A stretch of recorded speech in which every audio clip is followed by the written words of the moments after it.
Welcome back to the Dawn of the Zeds playthrough, second edition. We are about to begin turn 24, so let's find out what's going to happen.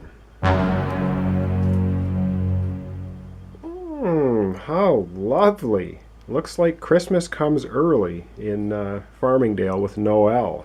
And isn't she just a treat? Look at this.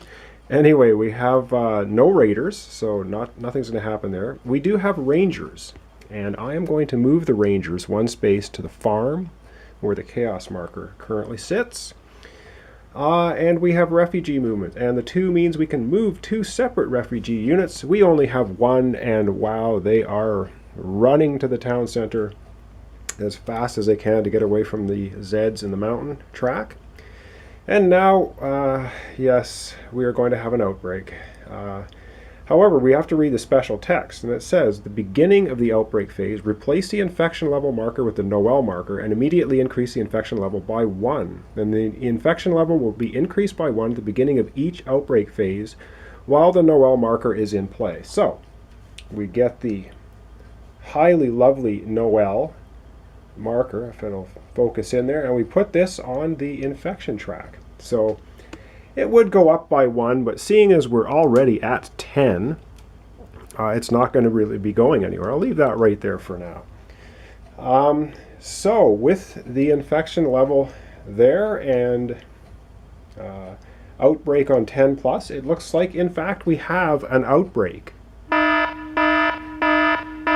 Okay, and as we know with every outbreak, the first thing you do is the infection goes down by 5. 1, 2, 3, 4, down to 5.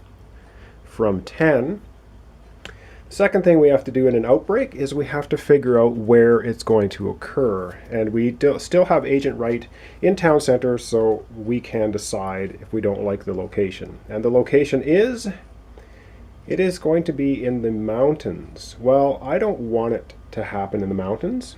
So what I'm going to do is I'm going to actually have the outbreak occur down in the suburbs track. Now let's pull out a random Zed, and what we get is a strength 6 Zed. That's not too lovely, and it goes in the chaos space closest to town center, which would be Beauville, and that takes care of that. Now we look at the rest of our fate card, and we see explosive cache discovered. Oh, this is good. Let's read this. It says hold this card, so it means we can play it some other time. For 1 action, you may place the explosive markers on any one space with a hero unit. The marker remains in that space until the Zed unit enters the space. At that time, remove the marker, roll a 6-sided die, and the Zed suffers that many hits equal to the roll. Well, that's going to be pretty good, especially with some of these really strong Zeds moving up the tracks. Okay, whew.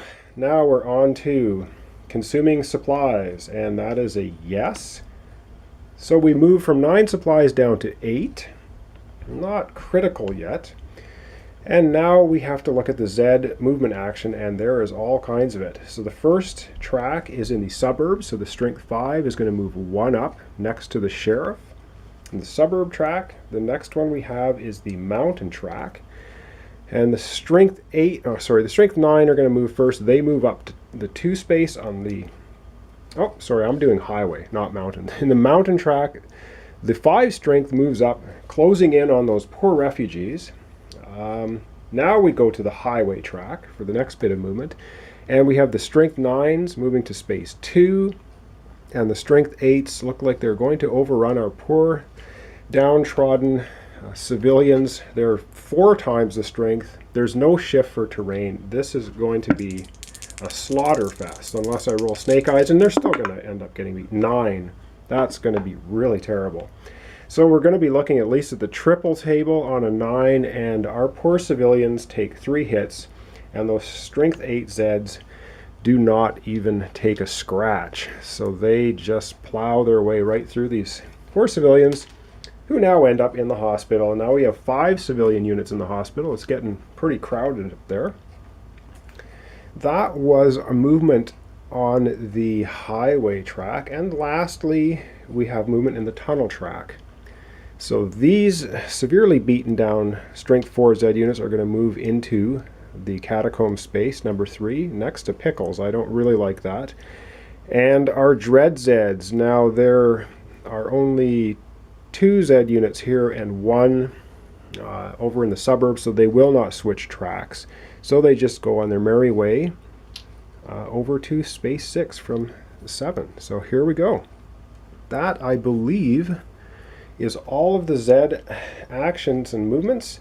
And now we get 2 actions, and 2 specific actions I want to do. The first thing I want to do is I want to do a manhunt in a chaos space and get rid of the Noel marker off of the track. So what we do with a manhunt, because we have the super weapon, we get to roll 2 dice. These guys are strength 5, so we need to roll a 1, 2, 3, 4, 5 on either dice, and then we will remove the Noel marker off the table. So let's not roll double 6s. Oh, so we did roll 1, 2. So what that does is it means the Noel marker is removed, goodbye, and replaced with our regular infection level token. And now, okay, that was action 1, the manhunt. Second action I want to do is I don't like this strength 6 Zed unit right next to the sheriff, so he is going to take a shot at them. We will reduce our ammo from 3 down to 2, and he will be now with the super weapon shooting on the 6 table. So let's hope we can do a whole lot of damage. A 3. Not great. A 3 on the 6 table? Well, it's enough to knock them back. It does 2 hits to them. So that's kind of what I was hoping, was at least to knock them back. And they do have to retreat 1 space because we're using the super weapon. So good going, Sheriff. He's holding the suburbs track down for now. And he is not next to any civilian units, so he can't boss anybody around. And the next thing, that was our 2 actions, manhunt and the sheriff shooting. So I think we're pretty much at the end of the turn. I don't think we have anything else left to do. That was our actions taken care of. So I had one more thought that I was going to say, but now I've kind of lost it. Oh yes, we have to reduce the chaos. It's the end of the turn, so the chaos at the farm goes away. However, when that happens, our infection level increases to 6. Now I've got everything straight, I hope. Of course, I probably made some errors. Anyway, thanks for watching. That was turn 24. Pretty nasty. Join me next time for turn 25.